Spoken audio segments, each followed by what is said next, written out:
वो सर तौलिए से पूछता हुआ बेड के करीब आया, जहां वो बाहों में टेडी बियर पीछे पड़ी थी। साथ ही नीचे पपी उसके पाँव पर सर रख के सोया हुआ था।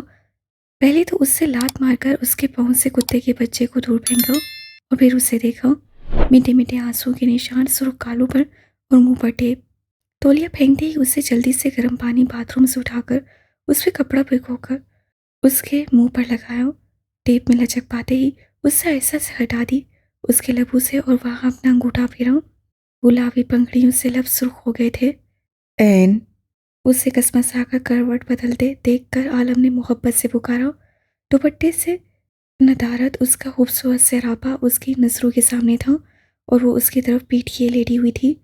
मेरा बच्चा नाराज है, कहने के साथ ही उसका रुख अपनी तरफ करते उसे अपने आगोश में भरा। छोड़े मुझे आलम, नहीं कर रही ना मैं आपसे बात, फिर क्यों सर खा रहे हैं? नहीं बोलना मुझे। वो चिल्लाती मचलकर उससे दूर हुई और फिर पलट गई। अच्छे बच्चे ऐसे नहीं करते आलम की जान। आ जाओ शाबाश अपने आलम के पास। सॉरी कर रहा है आपका आलम। उसका रुख अपनी तरफ किया और वो आंखें मेजे सपाट चेहरे के साथ पड़ी हुई थी। आलम खाना। आरिफ नॉक करके अंदर दाखिल हुआ और ट्रे टेबल पर रखी। सुबह तक वो पहुंच जाएंगे। मुझे लगता है आपको कर्नल से रब्ता कर लेना चाहिए। उससे उसके चेहरे को देखते कहा। आलम ने सर हिलाते खुद पर दुपट्टा ठीक करती खूर को देखा और आहिस्ता से उसके करीब उसे अपने आगोश में भर लिया, बगैर आरिफ की परवाह किए। जहाँ आरिफ हैरान हुआ था वहीं मुस्कुराहट दबाकर वहां से निकला, जबकि आलम अपनी विच का सुर्ख चेहरा और सटपटाए तासुरात देखता महसूस हो रहा था। आरिफ भाई, वो मचलकर उससे दूर हुई। होगा भी तो क्या कर लेगा, तुम मेरी शहजादी हो, कहने के साथ उससे बाजू पकड़कर खींचा और दूसरे ही पल उसकी गर्दन में हाथ डालते चेहरे पर झुक गया। बहुत तकलीफ दी ना मेरी शहजादी को आज, नरमी से उसके लबों को छूते हुए मोहब्बत से गंभीर भारी लहजे में बोला। पर उसके बरक्स वो बुखलाई हुई थी। उसका इरादा लंबी नाराजगी और झगड़ा करने का था, पर उसके अंदाज और नरमी उसके इरादों को हिलाकर रख गई। आपको क्या फर्क पड़ता है मैं जीऊँ या मरूं? अचानक से चीखती अपने लबों को हथेली की पूंछ पर रगड़ती मुतगैर होता चेहरा फेर गई। एन, आलम को उसकी बात कदे पसंद न आई, तभी सख्त लहजे में टोकते झटके से बाजू पकड़ा, अपनी तरफ रोक किया और उसकी मीठी आंखों को देखकर खामोश रह गया। कर ले गुस्सा, मार दे मुझे, वैसे भी मार तो दिया था आज आपने मुझे। वो सिसक उठी और जबरदस्त मसम्मत करती उससे दूर होकर बेड से नीचे उतरती बैठ गई। साहिर सर सांस खारिज करता ये सब देखता रहा। वो आहिस्ता से उठा बेड से और कुछ फासले पर होकर पंजों के बल बैठ गया। उसके सामने जहां वो सूं करती अपने लबों को और आंखें मसल रही थी हथेली से। मैं आज मरकर भी आपके साथ नहीं रहूंगी, मैं जा रही हूँ, आप बहुत बुरे हैं आलम। आपने ना मुझे इंचल नमकी खिलाई, ना ही साथ लंच किया, बहुत बुरे हैं। मैं हरगिज़ यहाँ नहीं रहूंगी, मैं जा रही हूँ, जान ले और मुझे रोके भी ना। वो गर्दन मोड़कर बेड की तरफ करती हाथ नचा नचा कर कह रही थी, जबकि वो सामने बैठा बहुत दिलचस्पी से उसका झगड़ालू अंदाज दिल के तहे खानों में उतार रहा था। अगर मैं रोक लूं तो? अचानक से सामने आती आवाज पर वो उछल पड़ी। आप तो पीछे, वो बद आवाज हुई। रोक कर दिखाए, मैं जा रही हूँ अभी के अभी। बर वक्त अपने तासुरात छुपाए फूट खड़ी हुई, उसके उठते साथ ही स्याह आबशार लहर कर बिखरे। सुर्ख रोया रोया गुलाब की तरह धमकता चिलमिलाता चेहरा उसकी तमाम त्वचा खींच गया। सॉरी नहीं चलेगा मेरा बच्चा, वो लजाजत से बोलता पास आने लगा। नहीं हरगिज़ नहीं, और मेरे करीब भी मत आइएगा, वरना मैं चिल्लाऊंगी चीखूंगी, अपना गला फाड़ दूंगी, फिर तकलीफ आपको ही होगी। वो चिताकर बोली, जिस पर उसके लबों के साथ आंखें भी मुस्कुराईं। कितना दिलकश था अंदाज से इत्मीनान। उसे उठते देखकर आलम ने खाने की ट्रे उठाई और आगे बढ़कर उसके दुपट्टे के साथ दरवाज़ा भी खोला। मेरे पीछे मत आइएगा, मैं बता रही हूँ। वो फ़ोन करती दरवाज़ा खोलने के लिए हैंडल टटोलती रही, पर दरवाज़ा खुला देखकर पाँव पटकती वहाँ से निकली। उसके पीछे ही आलम आया और कंधे पर उसका दुपट्टा रखा। वो झपट्टी खूनखार होकर सीढ़ियाँ उतर रही थी और वो ट्रे उठाए उसके पीछे कदम बढ़ा रहा था। लाउंज में बैठा आरिफ उसे देखकर खड़ा हो गया और साइड से इशारे से पूछा, पर वो उसके मुस्कुराते चेहरे और नफ़े में सर हिलाने पर सारी सूरत हाल समझ गया और वापस मुस्कुराते बैठ गया। तभी भाव भाव करता पपी हुरुलैन की टांगों से लिपटा। वो मुस्कुरा दी। खबरदार है, कुत्ते को हाथ लगाया तो। आलम ने उसे झुकते देखकर नागवार लहजे में टोका। वो ठटक गई, मगर अगले ही पल दांत बीच से मुड़कर उसकी तरफ आई। वो अंदाजा नहीं लगा पाई कि फासला कितना है, पर उसके बरक्स वो पूरी मुस्कुराती आंखों से अपनी सांसें रोके उसकी सांसें चेहरे पर महसूस कर रहा था। और आरिफ ने उस चालाक इंसान की चालाकी पर मुस्कुराहट रोककर नजरें ही फेर लीं एलईडी की तरफ। वो कुत्ता नहीं, मेरा बेबी है। अब आप खबरदार हैं, वरना अच्छा नहीं होगा आपके लिए। गुस्से से कहती वो बैक साइड गार्डन में चली आई। आना था तो आ गई थी, पर अब समझ नहीं आ रहा था किस साइड जाए और कहाँ बैठे। भूख प्यास से भी नहीं डाल थी, पता नहीं वो अब खाना खिलाएगा भी कि नहीं। इस सोच ने उसे परेशान कर दिया। वो लबों पर जुबान फेरती उंगलियां पटकने लगी। बस हो गया झगड़ा। वो उसके बाजू को पकड़कर सामने टू सीटर सोफे पर लाया और उसे बिठाने टेबल पर ट्रे रखी। आपने शायद सुना नहीं, मैंने कहा मुझे। अभी वो बोल ही रही थी, आलम ने उसे आगोश में भरकर खुद में समेट लिया। अगर तुम बात नहीं करोगी तो मेरी जिंदगी वापस आग बन जाएगी शहजादी। उसकी गाल पर हाथ रखते सहलाकर वो बोला, जिसे सुनते हूर सांसें लेना भूल गई। आप ऐसा क्यों कह रहे हैं?" वो टुपटुपाई नसों से बोली, जिसे देखकर आलम ने दोनों आंखें बारी बारी चूमी। सिर्फ वो इमचिल निमकी नहीं मिली थी इसलिए नाराज हो, या मेरे ना आने से नाराज हो रही हो? ठंडी ठंडी हवा में वो दोनों गार्डन में फूलों के करीब पड़े सोफे पर बैठे थे। आप नहीं आए, मैं बहुत खुश थी। साथ लंच करेंगे और मैं आपको इमचिल निमकी टेस्ट कराऊंगी। पर आप, वो कहती रो पड़ी और उसकी मासूमियत पर साहिर मुस्कुरा दिया।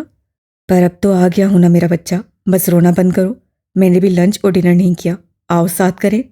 उसकी कमर सहलाते वो गालों पर किस करता उसे सटपटा कर रख गया। वो झिझक कर उससे दूर हुई। तुम अपना मुंह क्यों रगड़ रही थी पहले? क्या मेरा छूना पसंद नहीं?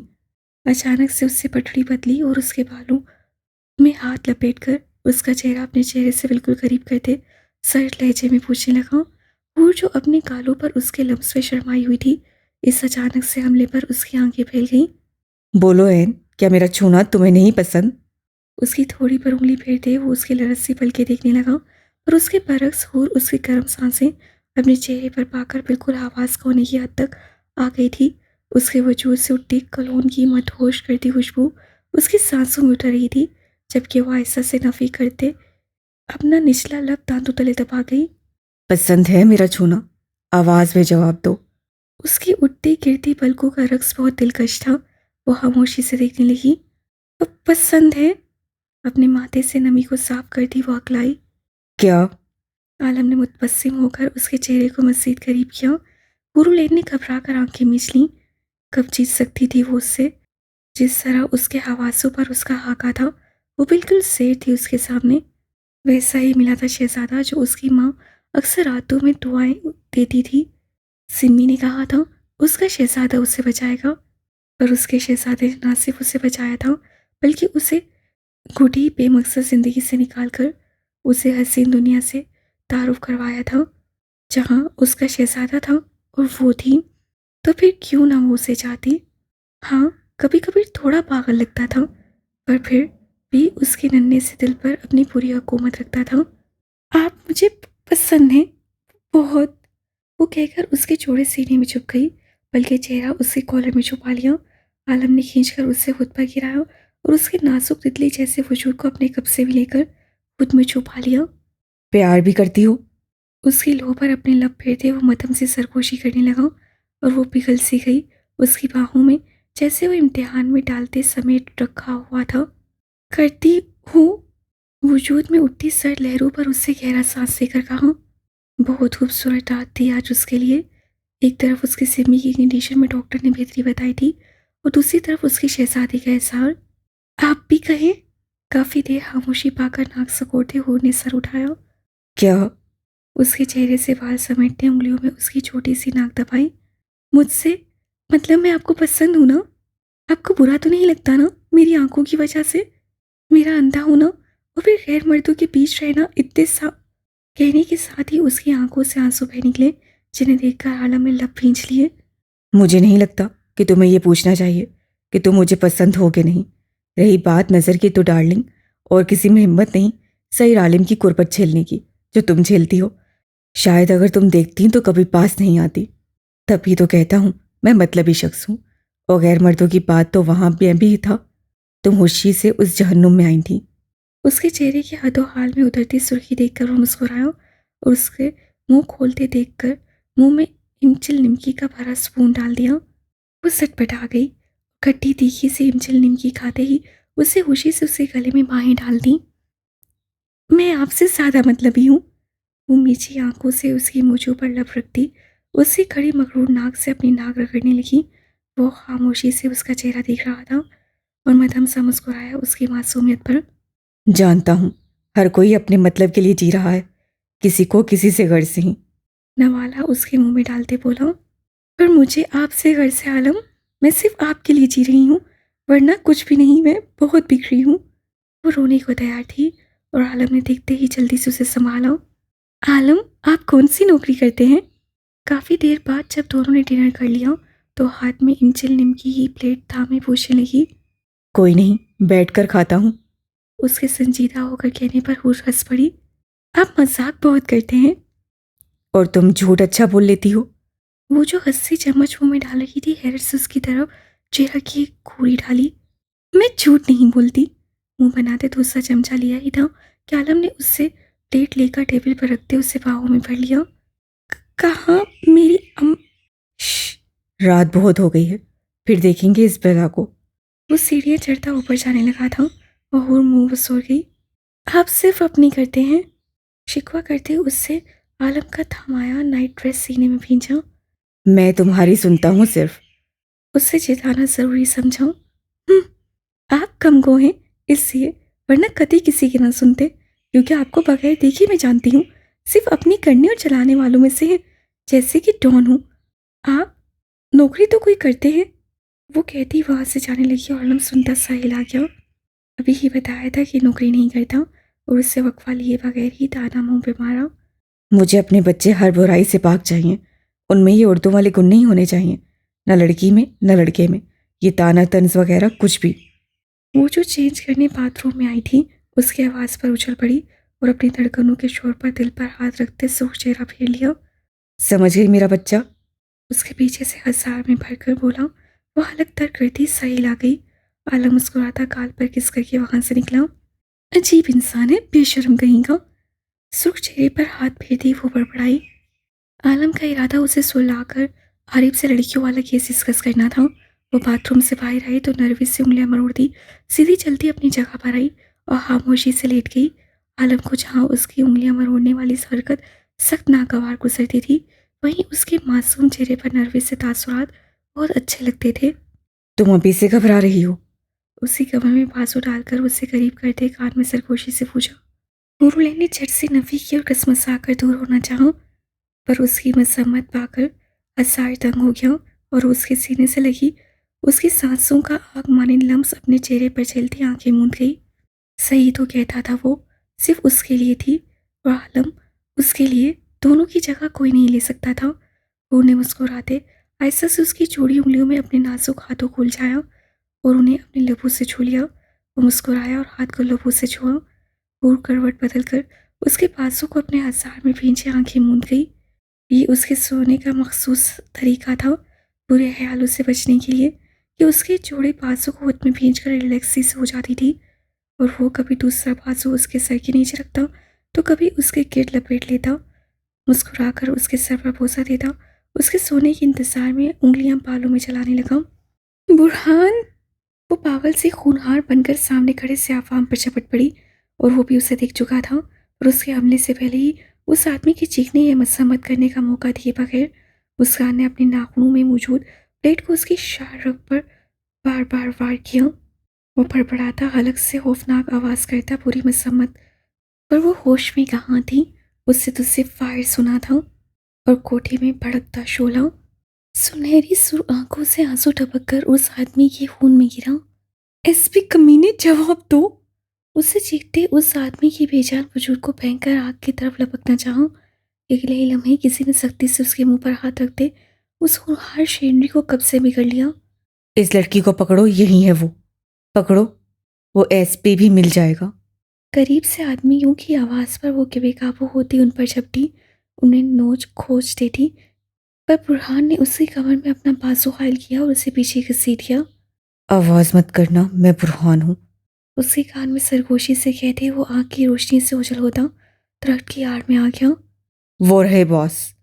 एक आदमी कोठे में लगी आग की रोशनी बुरहान और मुस्कान का हुलिया दरख्त की आड़ में जाता देखता धाड़ा और उनके पीछे भागा। हम भाग क्यों रहे हैं एसपी, लड़ सकते हैं। मुस्कान झुंझलाकर चिल्लाई। बुरहान अपने कंधे से उठती टिश्यू पर उसे घूर कर देखने लगा। अब्बा के वलीमे में बिरयानी खाने। बेवकूफ़ औरत। मेरी गन का मैगजीन खाली है और वो तादाद में बहुत हैं, इसलिए लड़ना है तो अब पहले उनकी नज़रों में ओझल होना पड़ेगा। ऐसा से कहते वो चुपती जख्मी करती झाड़ियों की परवाह किए बिना उसका हाथ मजबूती से पकड़े भाग रहा था। आग चोटी थी, जंगल पेट्रोल का काम अदा कर रहा था। सांस तो लेने दो जालिम। मुस्कान ने झटके से उसे रोका और गहरा सांस भरा। वो काफी दूर निकल आए थे। बेवकूफ़ी मत करो, हमें यहाँ से निकलना होगा। आग पूरे जंगल में फैल गई है। जलकर मरना है तो ये तुम्हारा शौक होगा, मैं इसमें तुम्हारा साथ नहीं दूंगा। तारीख घने जंगल में वो स्याही का एक हिस्सा लग रहे थे। घनी झाड़ियां, कद आवर घने दरख्त, ऐसे में खौफनाक जानवरों की आवाज़ें। अगर कोई और लड़की होती तो शायद ही अभी तक जिंदा रहती, पर यहाँ उससे अपनी परवाह नहीं थी, ना ही किसी की। वो सिर्फ पास खड़े बुरहान के पास उठती खून की बू पर शशर थी। तुम्हें गोली लगी है ना? मुतरद्दिद सी वो उसके चेहरे के गिर्द अपनी मुरखूती उंगलियों से चेक करने लगी। हम्म। वो लब खींच गया और एक नज़र आसपास पर डालते पास से उठती सांसों की गरमाइश झेलने लगा। जबकि गोली लगी जगह को टटोलती उसकी सर्द उंगलियों को वैसे ही अपने आप पर उलझते छोड़ा। अचानक से उसके कंधे पर उसे उबलता गर्म लहू उंगलियों से महसूस हुआ और दंग रह गई।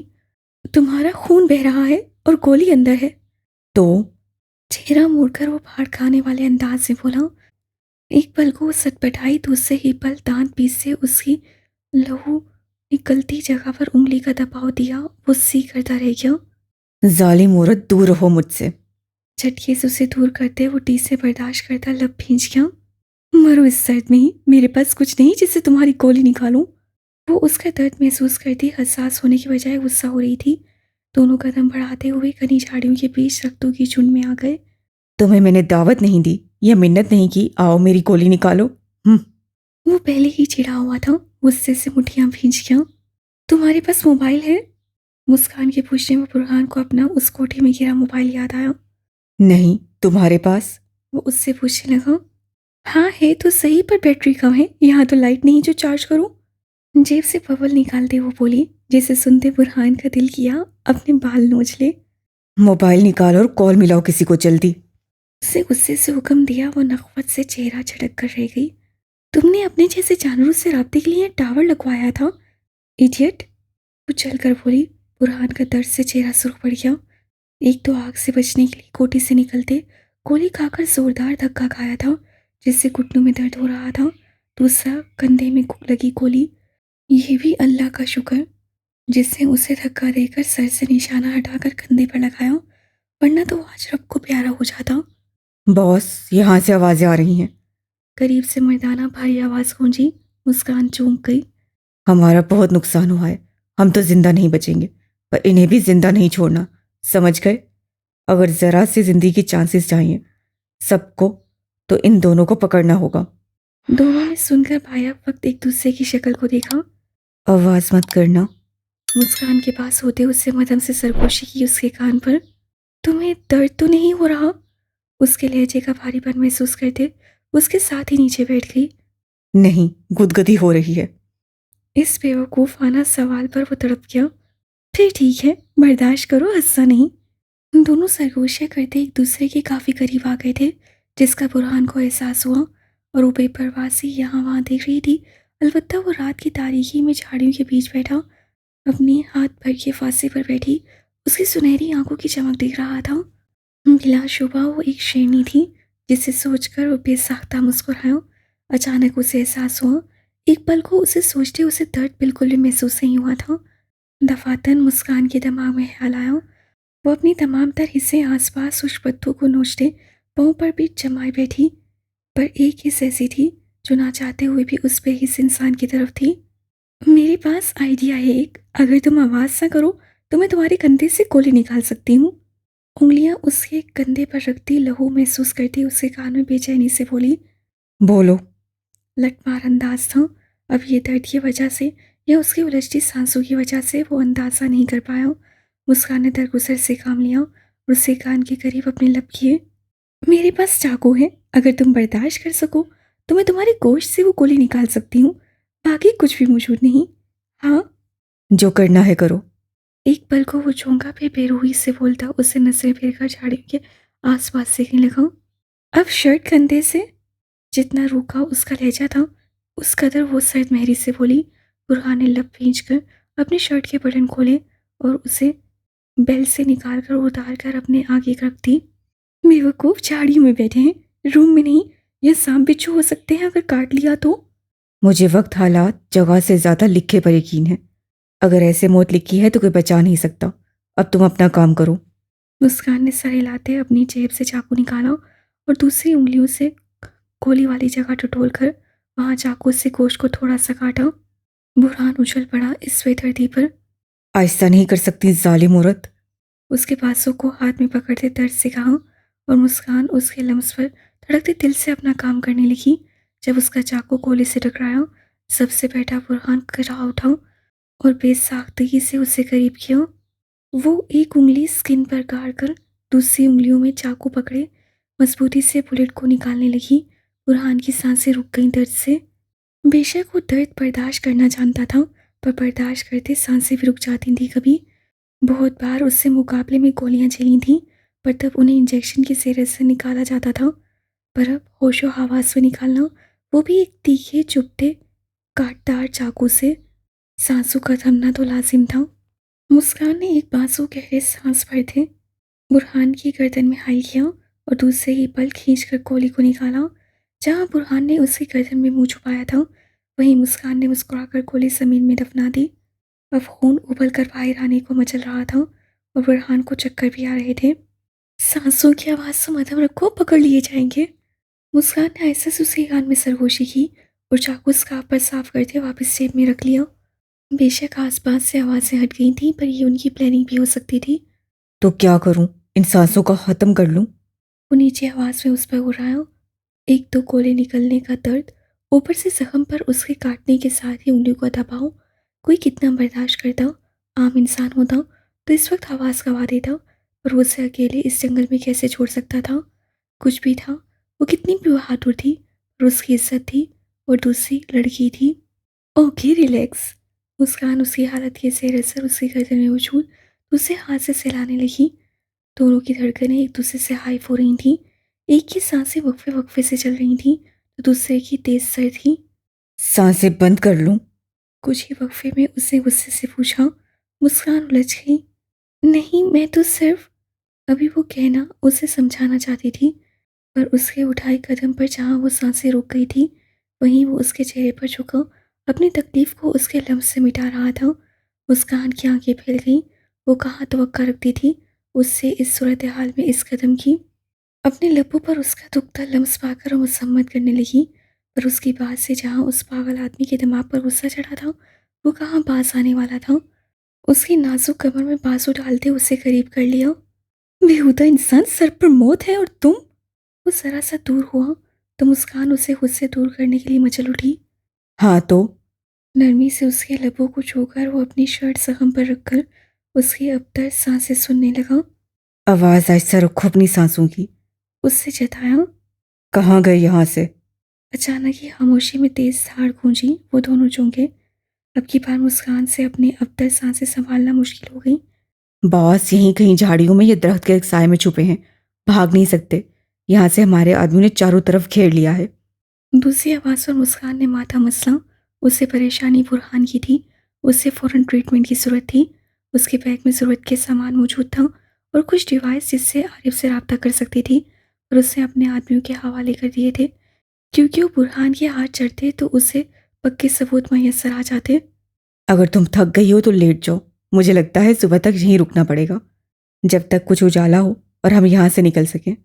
अगर इस वक्त अंधेरे में चले तो किसी घड़े खाई में गिर सकते हैं। वो ऐसा से उसके कान में कह रहा था और मुस्कान लब भींचे सुन रही थी। बैठ बैठ कर तो थक गई थी, पर उसकी हालत की वजह से ऐसे ही बैठना था कि कहीं खून के मसलसल बहने से बेहोश न हो जाए। मैं शर्ट तुम्हारे कंधे पर बांध रही हूँ, ऐसे थक जाओगे। वो नरमी से कहती, उसके हाथ से भीगी शर्ट लेकर अपना स्कार्फ उसके जख्म पर रखते मजबूती से जैसे तैसे शर्ट बांध के कुछ देर खामोशी से गुजरी। पर दूसरे ही लम्हे बुरहान ने मुस्कान को बाजू से पकड़कर अपने हंसार में कह दिया। वो शर्टर थी जब बुरहान ने उसके सर पर नामहसूस अंदाज में लब रखे और होठ नीचे चुभती जमीन पर लेटते उसके सीने पर लिटा दिया। कितनी ही देर वो खामोशी से उसकी धड़कनों पर कान टिकाए सुनती रही। क्या उससे कभी इस बदमिजाज शख्स से ये तवक्का रखी थी कि वो इस तरह नरमी से भी पेश आ सकता है, कभी नफरत की जगह इससे काक भी जता सकता है। मुस्कान मचल कर उठी, बुरहान भी उठ गया। क्या हुआ? उसके लहजे में चुभन नापसंदीदा थी। वेट, उससे कहते ही अपनी जैकेट उतारी और उसे देखते उसकी पूंछ पर फैला दी। पर अफसोस उसकी छोटी सी जैकेट उसके चौड़े कंधे तक नहीं पहुंच सकी। पर उसके बावजूद कुछ तो बचाव हो सकता था कांटों से। बुरहान खामोशी से लेट गया और उसे बैठते देखता रहा, जो आसपास गर्दन मोड़कर सिरक निगाहों से किसी की मौजूदगी या उनकी छुपन छुपाई को समझने की कोशिश में थी। बुरहान ने मुस्कुराते अपना हाथ बढ़ाया और दूसरे ही पल उसे खुद पर गिराते उसके नाजुक वजूद के गिर्द पासों हाइल कर दिया। वो पहले सटपटाई उस हमले से, पर फिर खामोशी से सर वापस उसकी धड़कनों पर टिका गई। काफ़ी मुश्किल था एक पल का गुजरना। दोनों ही एक दूसरे की गुर्बत से हाइफ नजरें चुरा रहे थे, धड़कनों की बगावत से। बुरहान के दिमाग के पर्दों पर कुछ देर पहले का वो लम्हा लहराया हो जब दर्द से बेहाल होते, उसकी बात पर गुस्सा करते, उसे वो गुस्सा ही अंजाम दी थी। सोचकर वो मुस्कुरा दिया। बबल है तुम्हारे पास? अपने सीने पर पड़े उसे रूई से वजूद को महसूस करते वो सरगोशी में बोला, जिसे सुनकर मुस्कान के तीखे नकोश में सुर्खी फैल गई। नहीं, काटदार लहजे में वो बोली और साथ उसके सीने में चुटकी भी काटी। उसका दिल तो कर रहा था कह के लगाए, पर वक्त के नज़ाकत को जानता दबा गया। दिल से शदीद ख्वाहिश निकली कि वो उसके सुर्ख चेहरे के रंग देखे। सच में नहीं? उससे छेड़ा और वो चिढ़ गई। नहीं।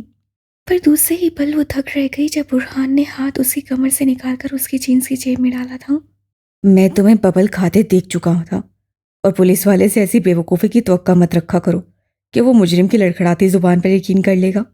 पेपर से बबल को निकालकर उससे एक अपने मुंह में डाला और दूसरा उसके लबों पर रखा, जिसे ना चाहते हुए भी होश में आकर मुस्कान को खाना पड़ा। तुम एक इंतहा के घटिया कमीने पुलिस वाले हो। वो बड़बड़ा कर रह गई पर उसे सुन लिया था। बबल चबाते वो हंस पड़ा। सो जाओ वरना मुझे कोसती रह जाओगी। उसका मायने है इस जुमला उसके आवाज़ से जोड़ कर रख गया और वो उससे घबरा कर अलग होना चाहती थी, पर मुस्कुराते बुरहान ने ऐसा नहीं होने दिया। बस करो। दूसरे पल उसे भरपूर मसम्मत करते देखकर बुरहान ने नाकावारी से ठोका। लड़की समझकर फायदा मत उठाना एसपी, वरना बहुत पछताओगे। हंस पड़ा। ये भी खूब कही, बीवी का फायदा उठाऊंगा तन्हाई में। उसकी भी अगली पर वो हंसा था। जिंदगी भर का साथ नहीं, एक माँ का साथ है, भूल रहे हो, वो जताकर बोली। तभी जहाँ उसकी कमर पर बुरहान की पकड़ कुछ नरम पड़ी थी, वहीं मुस्कान मचल कर दूर हुई और दूसरी तरफ जमीन पर लेटने से सीखी सी आवाज़ से निकली। तभी बुरहान ने नज़रअंदाज करते उसे वापस अपने हंसार में ले लिया। मुस्कान ने मसम्मत की, पर उसके लहजे में कोई शरारत लचक नहीं थी। शौक नहीं, सूरत हाल के लिहाज से मजबूरी समझकर खामोश रहो। बाकी मेरे नज़दीक तुम्हारी गुर्बत बेमायने है। वो आंखें मीच कर साकित रह गई, जैसे इस जहर को अंदर उतारने में काफ़ी तकलीफ हुई थी।